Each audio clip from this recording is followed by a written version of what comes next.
Hey everybody, welcome back to another video here at Crypto Simple.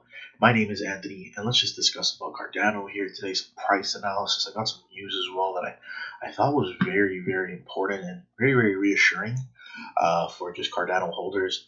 Full disclosure, I'm not a financial advisor. I definitely have a biased view to Cardano because I have a good amount of bags in Cardano, so I always just want to do some research in the company. Not the company, the cryptocurrency, and the companies that are engaged with the development of Cardano as well.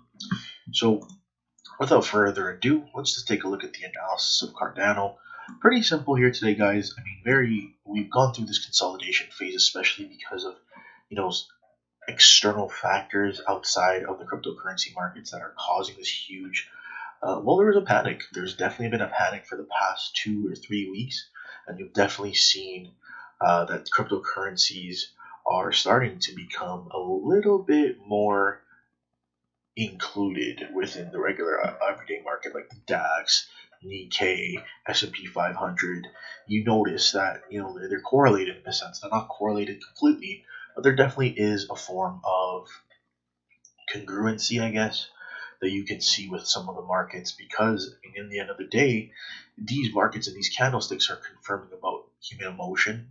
Obviously, there are computerized traders, computerized algorithms that issue the trades, but in the end of the day, there are some humans who are making these decisions as well. And candlesticks and just technical analysis is a really good way to confirm the sentiment of a graph of a market, of an asset, or anything like this. So just look, for me, when I look at Cardano, it's a long-term game, right? Like I was mentioning in my previous video, look where we are compared to the all-time high, right? So if you're here for a long time and you're not looking at this as a get rich quick scheme or anything else in that matter, you just want to focus on the development. You just want to just grow with the project as well. And if there's any opportunity that you can see, by all means, I think that's the best you can kind of look into, in a sense. Like, I feel like making these videos myself are a way of just showing my support with this project. So in terms of the technicals today, nothing really incredible. We're still going through that. I noticed that we're going through a little bit of a consolidation phase here, where there's a lot of dojis. And dojis, if you don't know what that is, this is a pure example of a doji. Doji is like an undecided way of a market where it could either be very bullish or it could also be very bearish. And currently right now, I think fundamental analysis is something that you need to look at, especially with cryptocurrencies just in general, because there are external factors that are causing a significant change, and we are susceptible to market changes based on media, based on specific countries and their views on cryptocurrencies, right? So it's just always important to know that. But this leads to my next point, which is PwC, the legal leader, is indicating that Cardano is a huge part of the decentralized future. Now, for those who don't know what PricewaterhouseCoopers is, it is a multinational professional services. Now, I know I'm using Wikipedia, but I'm not going to be going into depth in terms of what is PricewaterhouseCoopers. But for those who don't know, there's the Big Four companies, right, in terms of professional services for just multi-million-dollar companies.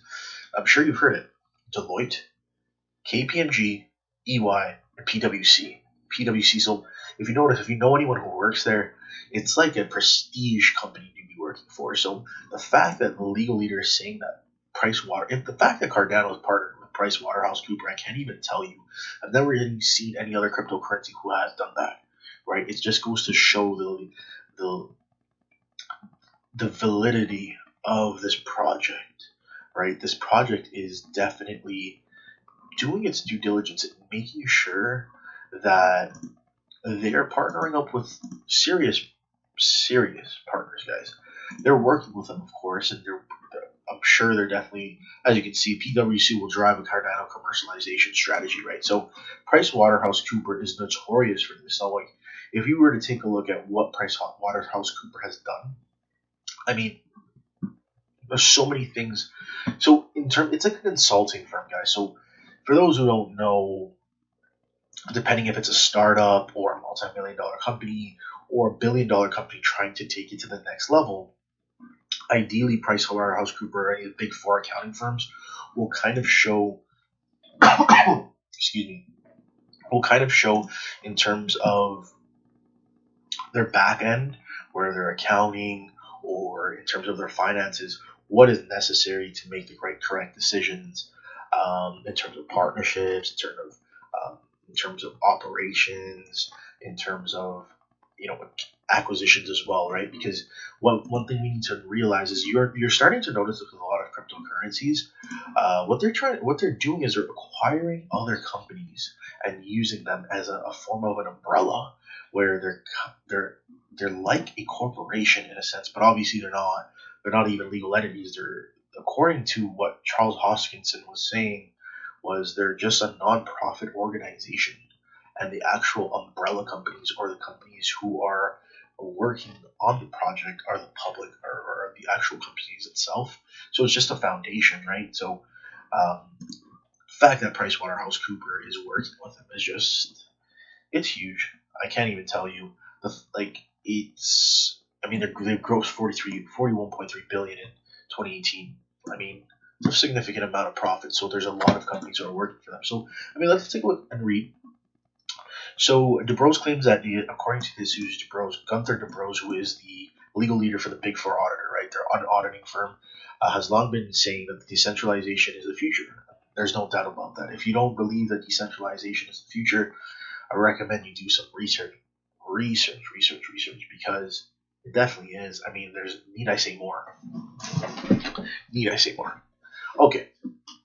He also added that Cardano is a huge part of that decentralization. And it says here, a quote from him: "I followed the work of Cardano team, and indeed the Cardano ecosystem more or less from the beginning, and personally believe that they're doing an amazing job, and enjoy every opportunity to exchange with them and learn from them. The same is true for the other projects out there." And it's true, right? For me, it's just how you conduct yourself on a day-to-day business, just your day-to-day activities, right? Whether or not, how are you approaching the legitimization, commercialization of your cryptocurrency? And that's why I like the fact of how Cardano and IOHK, Cardano Foundation, even Emergo, how they're taking their efforts and making their efforts to grow this cryptocurrency in terms of adoption, and say for instance, like a partnership with PricewaterhouseCoopers will drive Cardano commercialization, and it's a good sign, guys. So I wanted to make a video as well about keeping these projects accountable, because having these things are nice and all, but you want to see some adoption. You want to see some enterprises working with these cryptocurrency foundations, or just Cardano in general, to see the actual use cases, what's being built on these things, right? Because just the last thing I noticed here was, in mid-January, the auditor let smart contracting auditing team Chain Security join its firm. PricewaterhouseCoopers says it the first time that it hoped that Chain Security team will become the world's leader in smart contract auditing, right? Because it's an audit, guys. For those who don't know what auditors are, they just want to make sure that your accounting is on point and you're not cooking the books. And because of this, it legitimizes a company and makes sure that everything is done correctly. There is no sketchiness that's happening. There's no offshore activities or just any type of account in terms of because there are a lot. This is a kind of digressing into other companies, but if you were to look at the S&P 500 and look at these private or public companies, there are things that occur that in their books you don't even know what they're doing. It's just so vague. An auditor's job is to figure out what are they doing in terms of that vagueness, right? Like, what exactly is going on in the back end of a company. Obviously, PricewaterhouseCoopers has that intent with Cardano. I'm not sure what it is, right? Because, like I was saying, it's just, I guess their main focus is the commercialization of Cardano, right? And I love that, because we need commercialization for this kind of cryptocurrency, guys. There's no adoption with these things right now. No one's using them. And, at this point, we're still at a testnet, right? So eventually, once the testnet is out, we can actually deploy smart contracts to Gogan. You'll start to realize that this relationship becomes more and more vital because there's going to be more people using it, right? So now, for those who enjoyed this video, definitely consider liking, subscribing, commenting down below, see what you want me, have a discussion about this. Other than that, peace out. Take care.